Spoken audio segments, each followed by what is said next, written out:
कधीच नाही चुकणार तुमचे फेवरेट टीव्ही शोज झी5 सोबत, तेही एकदम फ्री।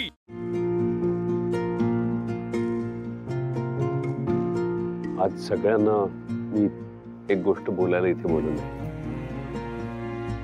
आज जे काही इथे घडलं ते खूपच दुर्दैवी आणि अनाकलनीय आहे। आणि जे घडलंय त्यामध्ये कोणाचीही चूक नाहीये हे मात्र स्पष्ट आहे।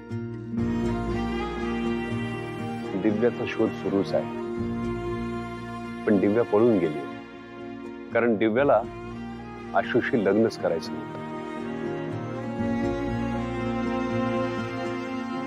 आणि दुसरी गोष्ट, दिव्या आता परत जरी आली तरी तिचं आशुशी लग्न होणार नाही।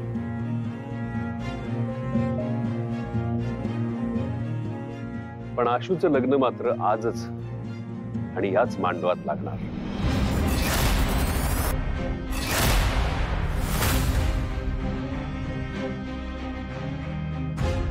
एक मिनिट भाऊ, हे तुम्ही काय बोलताय?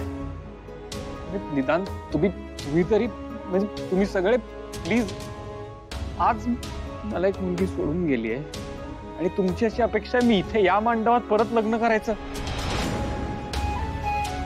काका तू तरी। हो हो मी बोलतो भाऊ, आशू बरोबर बोलतोय, पण त्याच्या मनाचाही विचार करायला हवा। लक्ष्मण, मी सगळ्या गोष्टींचा विचार करूनच हा निर्णय घेतलाय।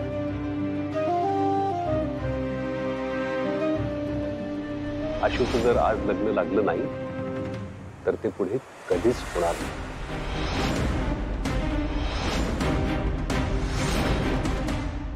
एक मिनिट, म्हणजे आज झालं नाही आणि म्हणजे काय काय बोलताय तुम्ही? अरे तुझ्या पत्रिकेत दोष आहे आणि गुरुजींनी सांगितलं होतं की या 2 महिन्यात जर तुझं लग्न लागलं नाही तर पुन्हा तुझं कधीच लग्न होणार नाही, आणि ते 2 महिने आज संपतात। आणि म्हणून तर आम्ही इतक्या लवकर तुझं लग्न करण्याचा निर्णय घेतला। पण हे असं काही घडेल याची कोणालाही कल्पना नव्हती। अरे मला तुझं वाया गेलेलं आयुष्य नाही बघायचं। तुला कदाचित आज माझं म्हणणं पटत नसेल, कदाचित ही अंधश्रद्धा तुला वाटत असेल, पण हे बघ, आज जर तुझं लग्न झालं नाही आणि पुढे गुरुजी म्हणतात तसं जर घडलं तर मी स्वतःला कधीच माफ नाही करू शकणार। तुझ्यासमोर हात सोडतो भाऊ,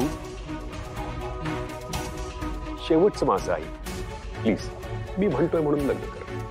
भाऊ बघा, जे काही एवढं सगळं झालंय ना, त्यांनी माझा कॉन्फिडन्स गेलाय।